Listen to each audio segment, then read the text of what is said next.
बारिश के बाद धूप निकलती है, रात के बाद सुबह होती है, ये प्रकृति का नियम है।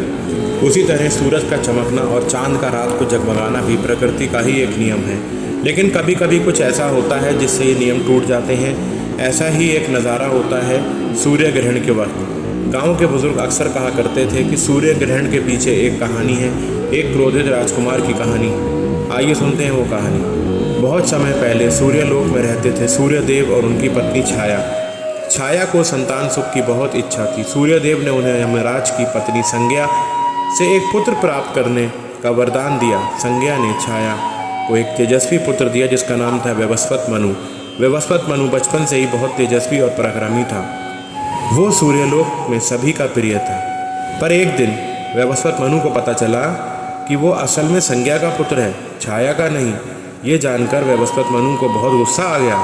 वो अपनी माँ छाया के पास गया और पूछा, माँ ये सच है? माँ मैं आपका पुत्र नहीं हूँ। छाया ने बेटे को सारी कहानी सुनाई। वैवस्वत मनु को अपनी माँ का दुख देखकर गुस्सा आ गया। वो सीधे सूर्यदेव के पास गए और उनसे पूछा, पिताजी आपने माँ के साथ यह अन्याय क्यों किया? सूर्यदेव ने समझाया, बेटा ये सब संयोग की बात है।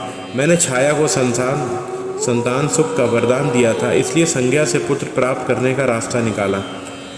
पर वैवस्वत मनु नहीं माने। उनका गुस्सा शांत होने का नाम नहीं ले रहा था।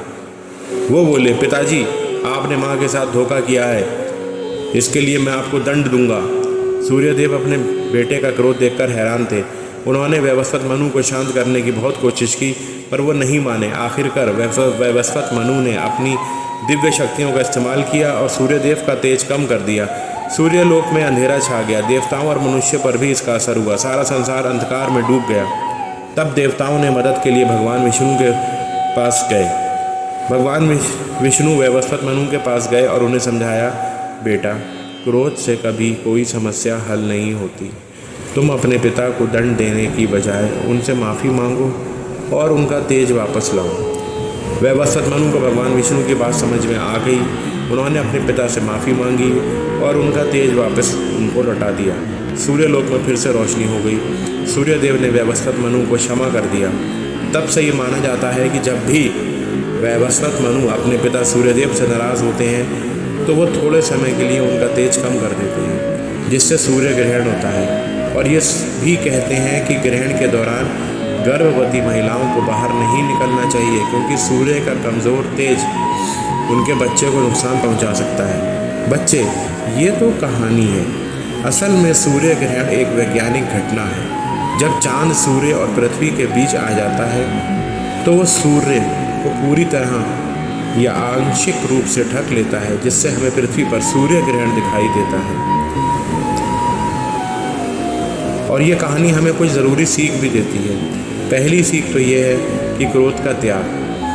कहानी में वैवस्वत मनु का गुस्सा उन्हें गलत रास्ते पर ले गया। ये देख हमें सीखना चाहिए कि क्रोध से कोई समस्या का हल नहीं होता। गुस्से में लिए गए फैसले अक्सर गलत साबित होते हैं। दूसरी सीख हमें ये मिलती है कि माफ़ी मांगने का बहुत बड़ा महत्व होता है। वैवस्वत मनु को जब अपनी गलती का एहसास हुआ तो उन्होंने माफ़ी मांगी।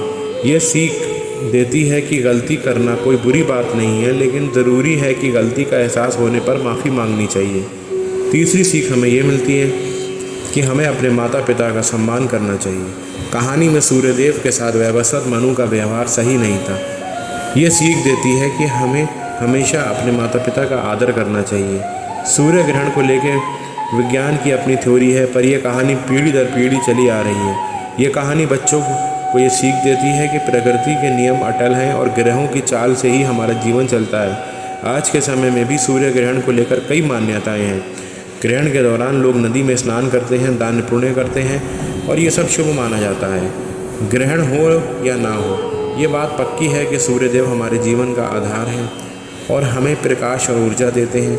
इसलिए हमें सूर्यदेव का सम्मान करना चाहिए। धन्यवाद दोस्तों।